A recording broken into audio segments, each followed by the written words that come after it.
So, in this question, in series LR circuit, if the maximum current and the maximum voltage across the inductor of inductance 3 millihenry are 2 ampere and 6 volt respectively, then the time constant of this circuit. LR circuit उसे कहते हैं बेटा जिसमें एक resistance होगा और एक हमारा इंडक्टर होगा, ये हमारा LR सर्किट कहलाता है। ठीक है, इसने कहा टाइम कांस्टेंट, एक्चुअली में कैपेसिटर इंडक्टर को फुल्ली तरीके से चार्ज होने के लिए कुछ टाइम की जरूरत है।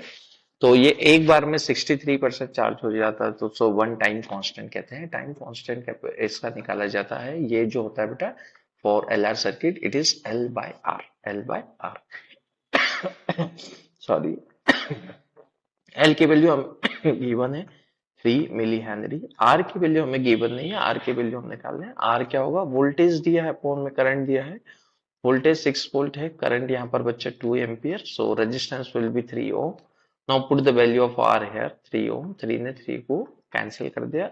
1 millisecond, what is my answer, 1 millisecond, option number D is the correct. Time constant आएगा 1 millisecond. So in this question हमसे पूछा गया optical fibre works on principle of, है ना, ऑप्टिकल फाइबर किस प्रिंसिपल पर काम करता है, इंटरफेरेंस है, T I R. T I का आर का फुल फॉर्म क्या है बेटा, total internal reflection, total internal reflection, और यही इसका सही ऑप्शन भी है।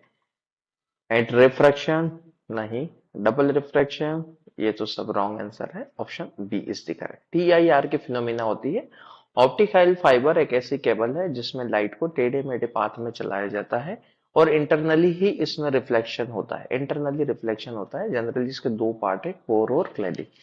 तो कोर का रिफ्रैक्टिव इंडेक्स थोड़ा ज्यादा होता है क्लैडिंग से, तो वापस रे उसी मीडियम में आ जाती है, टी आई आर के प्रिंसिपल पर काम करती है, ऑप्शन बी। ओके, तो यहाँ पर पूछा गया an air core solenoid has 300 turns, its length is 25 centimeter and its cross sectional area is 3 centimeter square. Calculate its self inductance। तो self inductance of solenoid हमारा क्या होता है बेटा, mu naught N square V होता है, और we is the volume. या तो आप ऐसा भी निकाल सकते हैं या फिर टोटल नंबर ऑफ टर्न्स को सॉल्व करके भी निकाल सकते हैं। तो मैं इसी से निकालूंगा जो कि जल्दी आंसर आ जाएगा। म्यू नॉट की वैल्यू डाल देना है 4 पाई इंटू 10 की पावर -7। एन स्क्वायर को जरा ध्यान से देखिए, यहाँ पर बेटा टोटल नंबर ऑफ टर्न 300 दिए हैं, तो total number of turn divided by length of solenoid, length of solenoid दी है 25 सेंटीमीटर, तो पहले से मीटर में बदलना ना भूले। तो this is the total number of turns in per unit volume. इसका क्या है बेटा यहाँ पे स्क्वायर, तो इसे स्क्वायर लगाए इनटू वॉल्यूम। और वॉल्यूम कैसे लिखेंगे, वॉल्यूम लिखने के लिए हम एरिया इंटू लेंथ यहाँ पे करेंगे, एरिया इंटू लेंथ। तो एरिया कितना दिया, क्रॉस सेक्शनल एरिया दिया है इसने बेटा 3, और यहाँ पर लेंथ कितनी दी है, तो लेंथ हमारे पास 25 है, लेकिन एरिया और लेंथ दोनों सेंटीमीटर में है, यानी कि वॉल्यूम सेंटीमीटर क्यूब में आएगा, तो उसको मीटर क्यूब में लिखने के लिए 10 की पावर -6 हमें करना पड़ेगा। ठीक है, 10 की पावर क्या करना पड़ेगा, -6।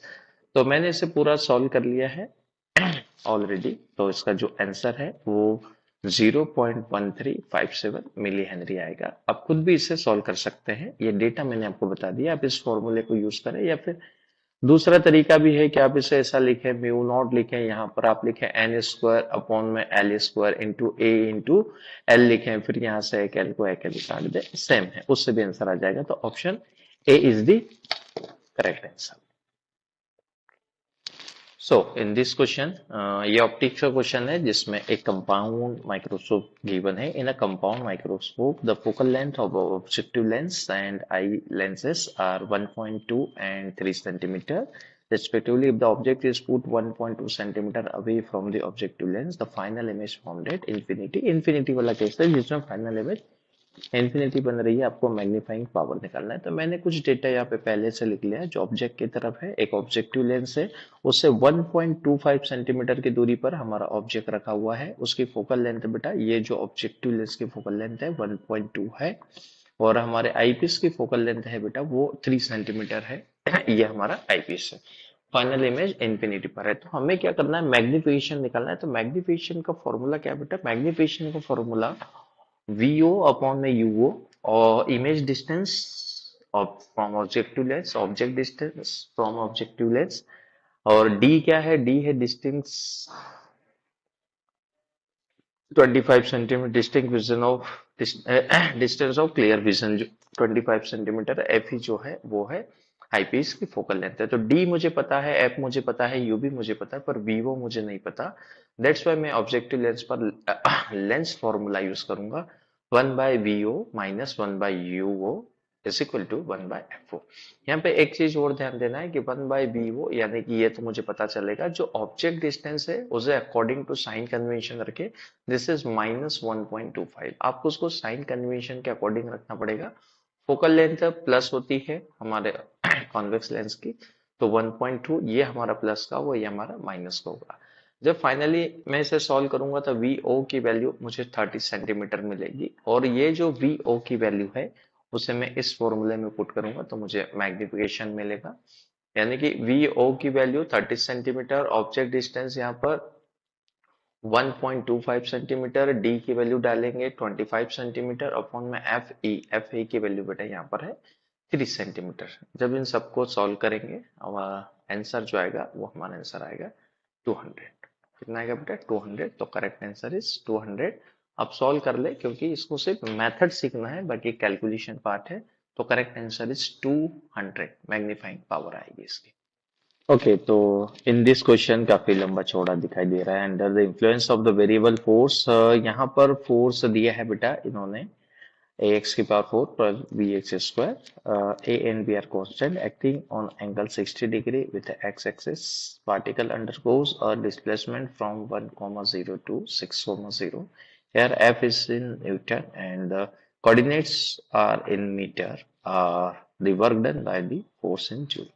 भाई वर्क डन निकालना है तो वर्क डन का फॉर्मूला, वेरिएबल फोर्स से ऊपर लिखा है तो वर्क डन का फॉर्मूला होगा फोर्स इनटू डिस्प्लेसमेंट, यहाँ पर फ्रॉम R1 से R2। काफी सिंपल है, सिर्फ दिखने में ऐसा आपको लगेगा कि कॉम्प्लेक्स है, बट इट्स वेरी इजी। आप फोर्स रखें, यहाँ पर इन्होंने एंगल भी देके रखा बेटा, 60 डिग्री के एंगल पर फोर्स लग रहा है। तो हम इसे R1 से R2 और यहाँ पर लिखेंगे FDS।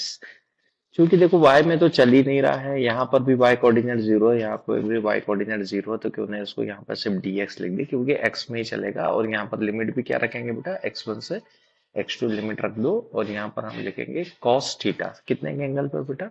60 डिग्री के एंगल पे चल रहा है। तो cos 60 की वैल्यू कितनी? 1/2। तो 1/2 इंटीग्रेशन, देखो सिर्फ मैं आपको ये बता दूं कि आपको 1 से 6 करना है, 1 से 6 करना है, और फोर्स को लिख देना है और उसका इंटीग्रेशन कर देना। फोर्स कितना दिया है बेटा? फोर्स दिया है ax की पावर 4 प्लस bx का स्क्वायर, और यहाँ पर है dx है। तो सेपरेटली अब दोनों को करे या दोनों को एक साथ कर दे, कोई फर्क नहीं पड़ता। 1/2 यहाँ पर फिर से इंटीग्रेशन होगा, ये आएगा ax की पावर 5 अपॉन में 5 इंटीग्रेशन, और दूसरे का इंटीग्रेशन आएगा bx की पावर 3 अपॉन में 3, और लिमिट डालेंगे, लिमिट रखेंगे 1 से लेके 6 तक। अब सोच रहे होंगे सर y क्यों नहीं का? y में चला ही नहीं बेटा, y में डिस्प्लेसमेंट पहले पहले उसका y कोऑर्डिनेट जीरो था, बाद में भी जीरो था, इसलिए मैंने x लिया। फर्दरली बस यहाँ पर वैल्यू डालिए, आंसर a और b के टर्म्स में आएगा। तो मैंने इसे सॉल्व कर रखा है, इसका आंसर b जो है वो करेक्ट आंसर है। काफी अच्छा क्वेश्चन पूछा गया है। If a body is projected up on a rough inclined plane of height h and inclination, यहाँ पे थीटा होना चाहिए, inclination theta, if the velocity of projected is u which make the body is just reach the top then the coefficient of frictions। बहुत ही अच्छा सवाल पूछा है, 2019 का है बेटा। एक बॉडी है जिसे मान लेते हैं कि यहाँ से ऊपर की तरफ ले जाया जा रहा है, उसका इनिशियल वेलोसिटी u है, जो इंक्लिनेशन है वो थीटा है, और ये जितनी हाइट पर ले जाएंगे वो हाइट h है। यहाँ पर बॉडी कहीं पहुंच रही है जो h हाइट पर है, ठीक है। हमसे पूछा गया है कॉफिशिएंट ऑफ फ्रिक्शन निकालो, कॉफिशिएंट ऑफ फ्रिक्शन निकालो। जरा जरा ध्यान से आप अगर यहाँ पर वर्क एनर्जी थ्योरम का यूज करेंगे तो ही इस क्वेश्चन को इजी तरीके से हम बना पाएंगे। तो वर्क एनर्जी थ्योरम ये कहती है कि दो पॉइंट बनाइए, एक पॉइंट ए ले लीजिए और एक पॉइंट बी लीजिए, और दोनों पर जो एनर्जी है, वर्क एनर्जी थ्योरम कहती है कि work done bye all the forces, जितने भी फोर्सेस है उनका वर्क डन है चेंज इन काइनेटिक एनर्जी के बराबर। यही हमारी वर्क एनर्जी थ्योरम है। तो हम यहाँ पर देखिए work done bye all the forces, यानी कि एक तो ये कहाँ जा रही है बेटा, ऊपर, तो ग्रेविटेशनल फोर्स वर्क डन कर रहा होगा। ग्रेविटेशनल फोर्स कितना वर्क डन कर रहा होगा, ये डिस्टेंस एल है बेटा, है ना, ये डिस्टेंस एल है, मान लेते हैं कि डिस्टेंस एल है। तो ग्रेविटेशनल फोर्स का वर्क डन आएगा minus gravitational force M G into कितना बेटा, हाइट पर गया, एच हाइट पर, वर्टिकल हाइट कितनी है, एच है, तो this the work done by gravitational force plus work done by friction force. तो जब ये ऊपर की तरफ जाएगी, फ्रिक्शन फोर्स नीचे की तरफ लगेगा। फ्रिक्शन फोर्स का वर्क डन क्या होता है, पहले तो नेगेटिव आएगा, क्यों, क्योंकि डिस्प्लेसमेंट फोर्स अपोजिट है। तो फ्रिक्शन फोर्स का वर्क डन मेरे पास आएगा म्यू एम जी। यहाँ पर फ्रिक्शन फोर्स देखो बेटा, कोई बॉडी अगर एक लाइन पर रखी हो तो उसका नॉर्मल रिएक्शन कैसे निकालते हैं, यहाँ पर आता है आपका एम जी कॉस थीटा। कौन आता है, एम जी कॉस थीटा। तो नॉर्मल रिएक्शन होगी mu M G cos theta, और वो कितने डिस्टेंस चला है, एल, तो हम यहाँ पर लिखेंगे एल। ये डिस्टेंस लेंगे इस बार फ्रिक्शन के केस में, है ना, ग्रेविटेशनल फोर्स में वर्टिकल हाइट और फ्रिक्शन में L is equal to change in kinetic energy. तो शुरुआत में इसके काइनेटिक एनर्जी कितनी थी, फाइनल इसके काइनेटिक एनर्जी कितनी हो जाएगी, जीरो, जब ये रुक जाएगा। यहाँ पर काइनेटिक एनर्जी कितनी है, हाफ एम यू स्क्वायर, के उसको यू से फेंका, तो चेंज कितने का हुआ, माइनस, माइनस इसलिए क्योंकि final minus initial, minus half of M U का square. That is the equation जिसे हमें सॉल्व करना है, और हमें यहाँ से म्यू की वैल्यू मिलेगी, एम से एम कैंसिल, यहाँ पर भी एम कैंसिल। जब मैं इसे फाइनली सॉल्व करूंगा तो जो मेरे पास आंसर आएगा वो ऑप्शन नंबर ए आएगा। आप इसे सॉल्व कर सकते हैं, ऑप्शन ए जो है वो करेक्ट आंसर है। सो क्वेश्चन पूछा गया है, when a ray of light इंटर्स glass slab from air. एक लाइट रे है जो ग्लास स्लैब में इंटर करती है। सपोज ये हमारी ग्लास स्लैब है, कहाँ से बेटा, एयर से। चार ऑप्शन दिए गए हैं, it's wavelength increases, it's wave frequency increases, its wavelength decreases, and the fourth one is neither wavelength or nor frequency changes. So जब लाइट रे एक मीडियम से दूसरे मीडियम में जाए तो इतनी चीज हमें पहले से पता है कि speed of light in air सबसे हाईएस्ट है, दूसरे मीडियम में उसकी स्पीड कम है। यानी कि मैं ये कह सकूं तो speed of light in air is greater than speed of light in glass. Glass में जाके उसकी स्पीड कम हो जाएगी। अब स्पीड और वेवलेंथ का क्या रिलेशन है बेटा, तो रिलेशन होता है c is equal to F into lambda, where c is the speed of light, f is the frequency, and lambda is the wavelength.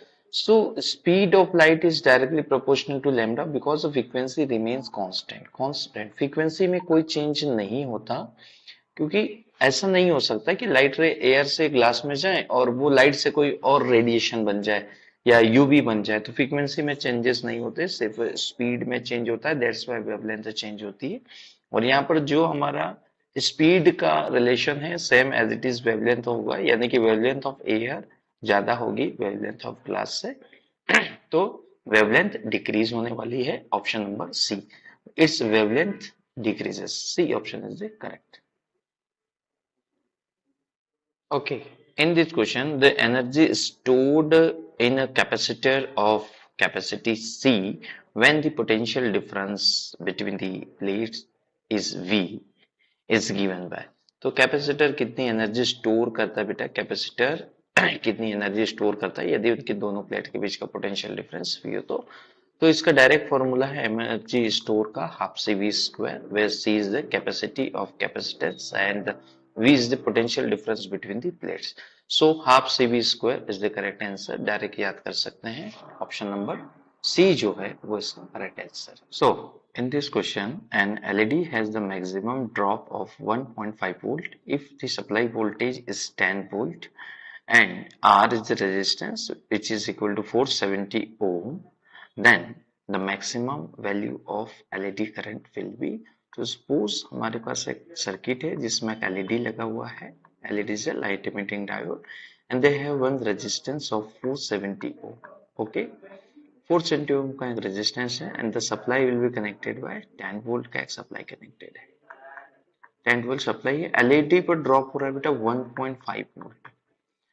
यहाँ पर एलईडी का रेजिस्टेंस नहीं है, हमसे पूछा है कि एलईडी में से मैक्सिमम करंट कितना फ्लो होगा।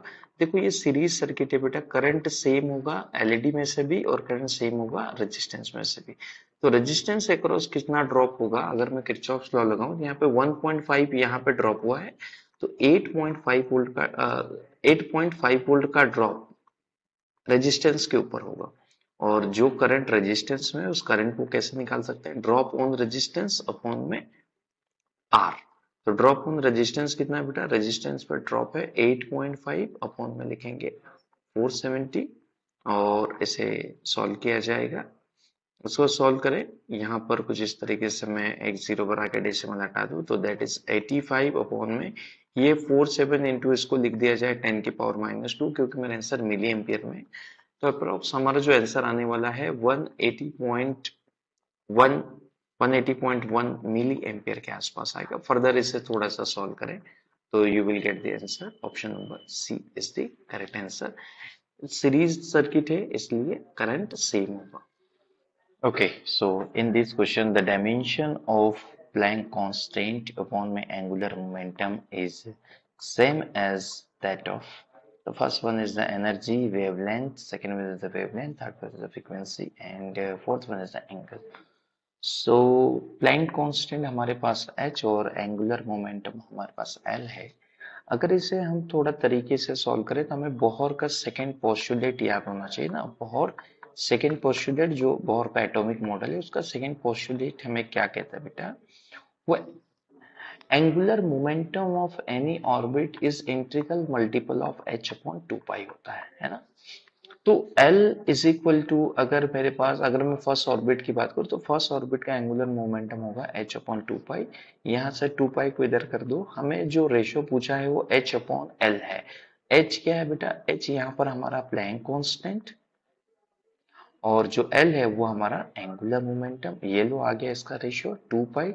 2 पाई किसका, ये 2 पाई क्या है बेटा, एंगल, ये है रेडियन या फिर इसे बोले कि एंगल। तो जो h अपॉन 2 पाई है उसका यूनिट एंगल के जैसा है ना। ऑप्शन नंबर डी है। आपको बोहर सेकंड पोस्टुलेट से निकालना काफी आसान रहेगा।